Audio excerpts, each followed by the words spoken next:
ദൈവനാമത്തിന് മഹത്വമുണ്ടായിരിക്കട്ടെ.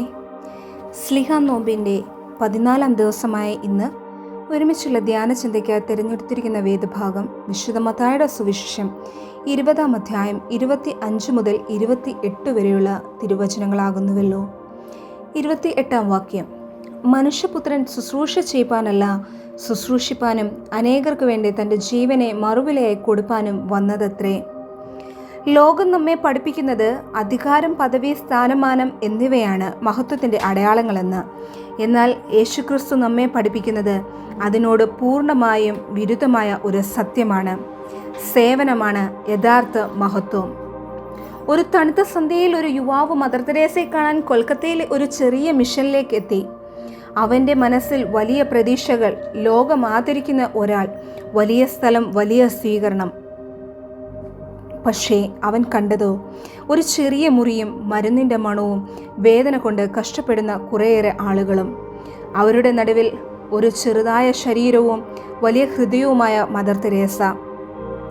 ഒരു രോഗിയുടെ മുറിവ് ശുദ്ധീകരിക്കുന്നു, മറ്റൊരാളുടെ കൈപിടിച്ച് സ്നേഹത്തോടെ സംസാരിക്കുന്നു. ആ യുവാവിൻ്റെ കണ്ണുകൾ നിറഞ്ഞു. അവൻ ശാന്തമായി ചോദിച്ചു, അമ്മേ, നിങ്ങൾ ലോകമറിയുന്ന വലിയ വ്യക്തിയല്ലേ, എങ്ങനെ ഇങ്ങനെയുള്ള വേദന നിറഞ്ഞ ജോലികൾ ചെയ്യുന്നത്? മദർ തെരേസ സ്നേഹത്തോടെ പറഞ്ഞു, ഇത് ചെറിയ ജോലികളല്ല, വലിയ സ്നേഹത്തോടെ ചെയ്യുന്ന വലിയ സേവനമാണ്. ഞാൻ ഇവരിൽ ഓരോരുത്തരിലും ക്രിസ്തുവിനെ കാണുന്നു. അതുകൊണ്ട് ഞാൻ ചെയ്യുന്നത് ഒരു ജോലിയല്ല, ഒരു സ്നേഹമാണ്. ഈ വേദഭാഗത്ത് ഒന്നാമതായി നാം ചിന്തിക്കുന്നത് ലോകത്തിൻ്റെ നേതൃത്വവും ക്രിസ്തുവിൻ്റെ നേതൃത്വവും. യേശു പറയുന്നു, ജാതികളുടെ അധിപന്മാർ അവരിൽ കർത്തൃത്വം ചെയ്യുന്നു എന്നും മഹത്തുക്കൾ അവരുടെ മേൽ അധികാരം നടത്തുന്നു എന്നും. ജാതികളുടെ ഭരണാധികാരികൾ അവരുടെ അധികാരം ഉപയോഗിച്ച് ആളുകളെ കീഴടക്കുന്നു. ലോകത്തിൻ്റെ അധികാരം എന്നത് നിയന്ത്രണവും ക്രിസ്തുവിൻ്റെ അധികാരം എന്നത് സേവനവുമാണ്. ഇന്ന് സമൂഹത്തിൽ അധികാരം പലപ്പോഴും സ്വാർത്ഥതയ്ക്കും സ്വാധീനവുമായി ഉപയോഗിക്കുന്നു. എന്നാൽ ക്രിസ്തീയ നേതൃത്വം മറ്റുള്ളവരെ ഉയർത്താനുള്ളതാണ്. നമ്മുടെ ജീവിതത്തിൽ പലപ്പോഴും നാം ഉയരങ്ങൾ തേടുന്നു. പക്ഷേ യേശു നമ്മെ പഠിപ്പിക്കുന്നത് താഴ്മയാണ് ഉയരമെന്ന സത്യം. രണ്ടാമതായി, മഹാനാകുവാൻ ആഗ്രഹിക്കുന്നവൻ ദാസനാകട്ടെ. ക്രിസ്തു പറയുകയാണ്, നിങ്ങളിൽ അങ്ങനെ അരുത്.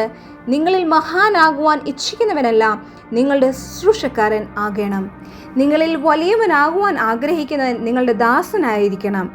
ഇന്ന് ജീവിതത്തിൽ വലിയവനാകുവാൻ ആഗ്രഹിക്കുമ്പോൾ യേശു നമ്മെ സേവനത്തിലൂടെ മഹത്വം നേടുവാൻ പഠിപ്പിക്കുന്നു.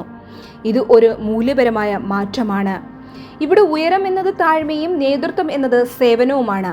കുടുംബത്തിലും സഭയിലും സമൂഹത്തിലും നാം സേവന മനോഭാവം കൈക്കൊള്ളുമ്പോഴാണ് നാം യഥാർത്ഥത്തിൽ മഹാനായി നോക്കുന്നത്. മൂന്നാമതായി, ക്രിസ്തുവിൻ്റെ മാതൃക. യേശുക്രിസ്തു തന്നെയാണ് ഏറ്റവും വലിയ മാതൃക. ഇവിടെ കുറുവാക്യമായി വായിച്ചത്, മനുഷ്യപുത്രൻ ശുശ്രൂഷ ചെയ്യുവാനല്ല, ശുശ്രൂഷിപ്പാനും അനേകർക്ക് വേണ്ടി തൻ്റെ ജീവനെ മറുവിലയായി കൊടുപ്പാനും വന്നതത്രേ എന്നാണ്. അവൻ സേവിക്കപ്പെടുവാൻ വന്നവനല്ല, മറിച്ച് സേവിക്കാനാണ് വന്നത്. തൻ്റെ ജീവൻ പലർക്കു വേണ്ടി വിലയായി കൊടുത്തു. അവൻ്റെ സേവനം, സ്നേഹം, ത്യാഗം നമ്മുടെ മാതൃകയാക്കണം. ക്രിസ്തുവിൻ്റെ ക്രൂശിത ത്യാഗം നമ്മെ പഠിപ്പിക്കുന്നത് സ്നേഹത്തിൻ്റെ പരമാവധി രൂപം ത്യാഗമാണ് എന്ന സത്യമാണ്. ഈ വചനം നമ്മെ ജീവിതത്തിൽ എങ്ങനെ പ്രായോഗികമാക്കാൻ സാധിക്കും? കുടുംബത്തിൽ പരസ്പരം സേവിക്കുവാനും സഭയിൽ പദവി തേടാതെ സേവന മനോഭാവം കൈക്കൊള്ളുവാനും സമൂഹത്തിൽ ദരിദ്രർക്കും അക്ഷരർക്കും സഹായമാകുവാനും ഉള്ളതാണ്. ചെറിയ സേവനങ്ങൾ പോലും ദൈവത്തിന് വലിയതാകുന്നു. പ്രിയമുള്ളവരെ, യഥാർത്ഥ മഹത്വം പദവിയിലല്ല, സേവനത്തിലാണ്. ക്രിസ്തുവിൻ്റെ പാത പിന്തുടരുമ്പോൾ നാം പഠിക്കുന്നത് നൽകുന്നതിലാണ് മഹത്വം, വാങ്ങുന്നതിലല്ല. നമ്മുടെ ജീവിതത്തിൽ നാം അധികാരം തേടുന്നവരാണോ സേവനം ചെയ്യുന്നവരാണോ എന്ന് നാം ചിന്തിക്കേണ്ടിയിരിക്കുന്നു. പ്രാർത്ഥിക്കാം. കർത്താവേ, സേവനത്തിൻ്റെ ആത്മാവും ഞങ്ങൾക്ക് തരയണമേ.